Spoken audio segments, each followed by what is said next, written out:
কি হলো কি? এই গাড়ি ঠেলে ঠেলেই মালদা যাবে নাকি?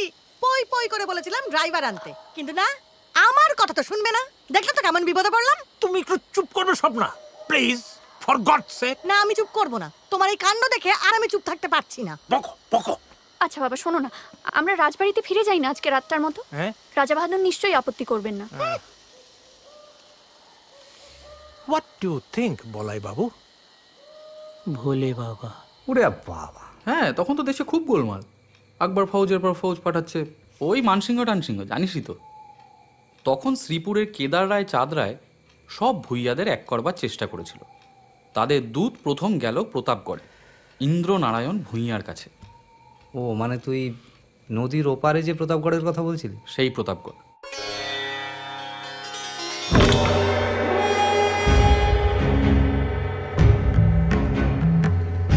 তো প্রথমে সেখানে যাবে না কেন বল? আসবার পথে সেইটিই তো আগে পড়ে। সে কথা রমাপতিকে বোঝায় কি? ইন্দ্রর অবশ্য দোষ ছিল, সে আবার পাকামি করে আলাদা দূত পাঠানোর পরিকল্পনা করলো বল্লভপুরে। এই, কে আছিস? পত্র লেখ ওই বল্লভপুরের রমাপতিকে। কেদার রায়ের এই বার্তা সেখানে পৌঁছে দেবে আমার দূত। তার কি কোনো দরকার আছে রাজামশাই? রমাপতি এমনিতেই কারণে অকারণে আপনার উপর চটে থাকে। এসব কাণ্ড করলে শেষকালে একটা যুদ্ধ না লাগে। যুদ্ধ করবে রমাপতি? খিটখিটে হেপো বুড়ো একটা, তার উপর তার ওই লবঙ্গ লতিকার মতো ছেলে। সে নাকি আবার কবি হবে। কবি? রাজার ছেলে তুই। আজ বাদে কাল দিল্লির সাথে যুদ্ধ হবে, কোথায় একটু তলোয়ার চালিয়ে টাটকা থাকবি, তা না কবিতা পড়ছে। এই, পাঠাও দূত।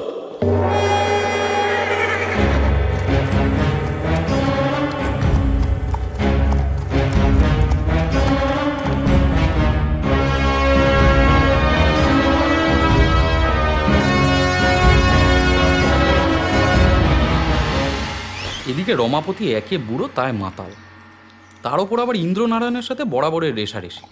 ইন্দ্রনারায়ণ আলাদা দূত পাঠানোয় রমাপতি তো ক্ষেপে লাল।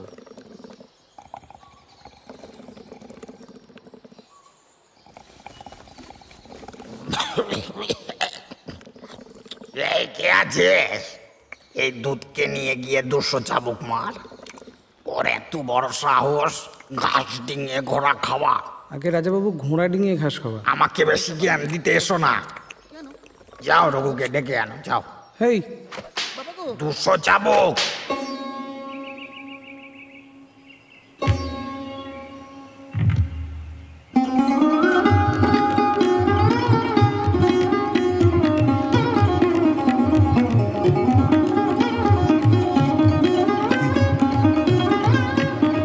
ছোট কুমার, রাজা বাহাদুর ডাকছেন।